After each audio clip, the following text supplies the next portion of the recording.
Hi, VencoreWeather.com meteorologist Paul Dorian here on Tuesday, September 5th. Hurricane Irma has now reached Category 5 status. It is a major, dangerous hurricane, generally moving on a westward track. It looks like it'll likely head towards the Florida Straits, the region between southern Florida and Cuba, over the next few days, perhaps having a significant impact on southern Florida during the latter part of the weekend. At that point, the westward track may suddenly shift to a more northward track. It could ride up directly over the state of Florida, perhaps even off the west coast of Florida, as it shifts from a westward movement to a more northward movement. In any case, it looks like all residents, especially in southern Florida, should be getting ready for possible evacuation. This, of course, includes the Keys. It could be an especially dangerous storm for the Keys that extend outward from the southern part of Florida. Here's the latest visible loop. Again, status 5, maximum sustained winds right around 175 miles per hour. A well-defined eye right now and a very symmetrical looking storm. No reason to believe there'll be any kind of significant weakening over the next couple of days. We'll go over this over the next few minutes, but there's no real dry air that could weaken it. It is moving over very warm waters over the next couple of days. Here are the Leeward Islands here in its path here, especially the northern section of the Leeward Islands.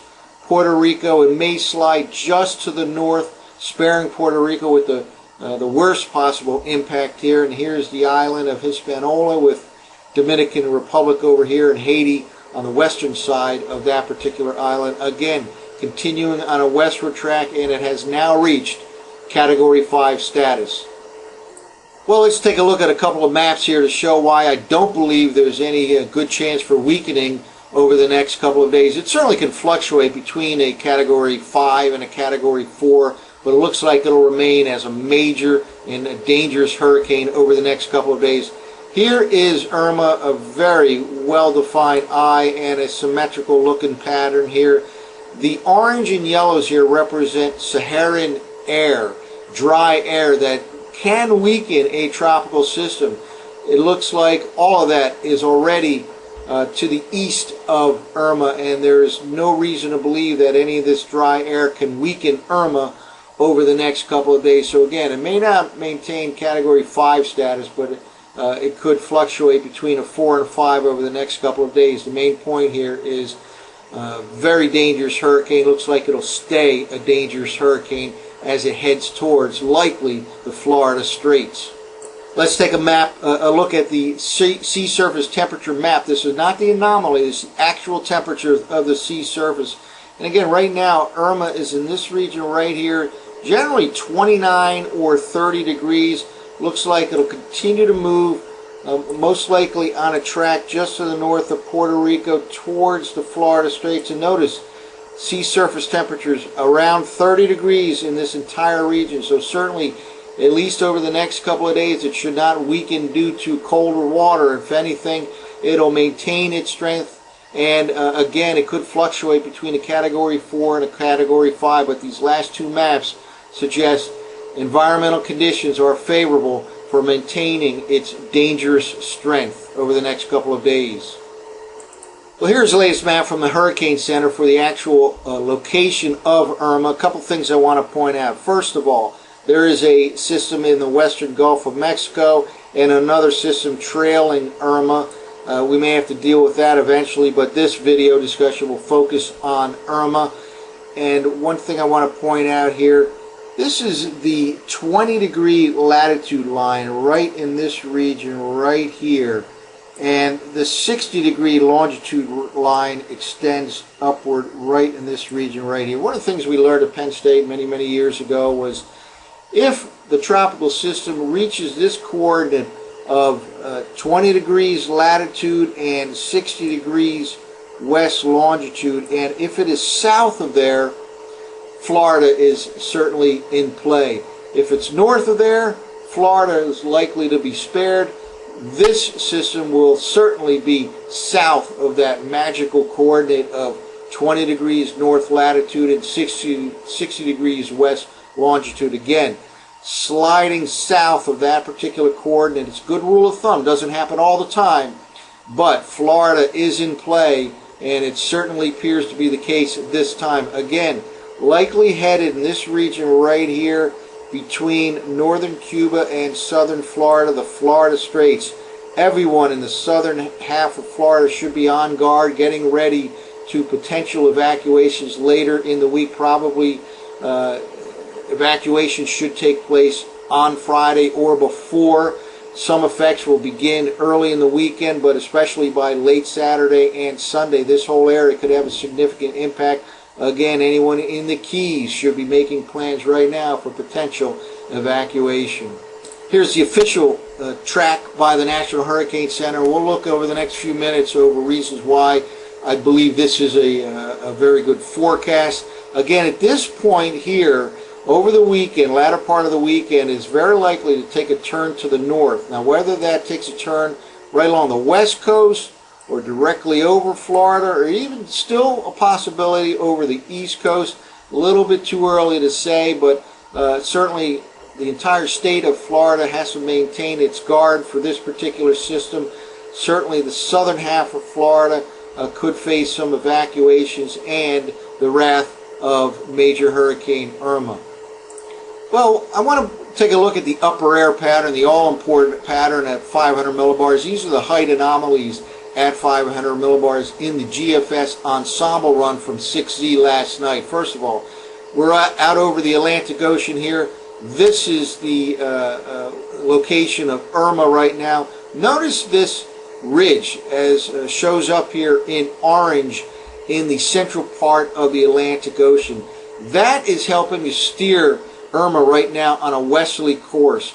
Winds blow clockwise around high pressure, and those winds are pushing Irma right now on a westerly track, and we'll move forward here and continue to indicate how the ridge over the central Atlantic will very likely continue to push this to the west over the next couple of days. And here we go in 6-hour increments. There's Irma probably moving right to the north of Puerto Rico as it stands right here. Notice this high pressure region even has an extension here, and we're talking now tomorrow night, extends to the south and west, and that will certainly continue to move it to the west and not allow it to ride up along east of the U.S. coastline. Unfortunately, that out to sea escape scenario is looking less and less likely because of the extension of this high pressure ridge. Let's keep moving ahead here, and here we are now Thursday afternoon, and there is the location of Irma right at this time in the southeastern part of the Bahamas. Let's now shift the map region to the CONUS to take a look at the 500 millibar height anomaly pattern. Well, here we are now back over the CONUS viewpoint here, and one thing I wanted to point out here is this deep upper level trough over the northeastern U.S. Irma down here over the Bahama Island chain. This is Friday morning. This particular trough at one point it looked like could help to steer Irma out to sea, but it continues moving to the north and east. Well to the north of Irma, it does not look like it could grab it and pull it out to sea. Unfortunately, that means very likely impact in southern Florida, as Irma will not take the escape route out to sea with this trough lifting away far to the north and east. Instead, it'll continue to move on a westerly track for a while. By the time it reaches the Florida Straits, it could start to turn to the north and again ride up and over the state of Florida in relatively weak upper level steering currents. So it'll be a slow mover over the next few days. Well, let's take a look at last night's ensemble run of the European model in terms of the projected tracks of Irma. This is again a series of many ensemble runs where the input is tweaked in each case, a little bit different at the onset of the model run, and it may or may not result in a different final solution later on in the model. So it gives forecasters some kind of confidence as to whether or not a particular model run is going to be accurate. In this particular case, the black shows up as the mean. track of all these European model ensemble runs. And again, it puts it right into the Florida Straits here by later in the weekend. Then it takes a turn to the north over the directly over the state of Florida, perhaps over the west coast of Florida, and then into the southeastern U.S. And eventually the European ensemble mean turns it to the north and east. This kind of a track would indeed have an impact, of course, on D.C. and Philadelphia. But again, to the Florida Straits, then that western track will suddenly shift to a more northern track, and it'll head right across from the south to the north. The state of Florida appears late in the weekend during the early part of next week. Well, let's now wrap up with a look at the GFS ensemble run from last night. Somewhat similar to the European. The fact that they're somewhat similar gives certainly some confidence in this particular track. But even the GFS ensemble run takes it into the Florida Straits.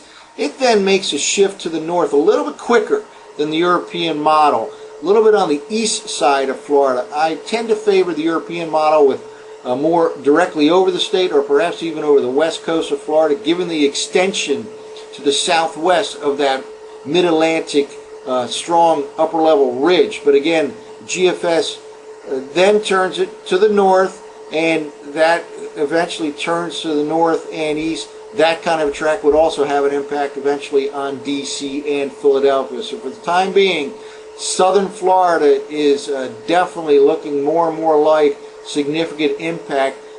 Anyone located in the Keys in southern Florida, make plans now for possible evacuation.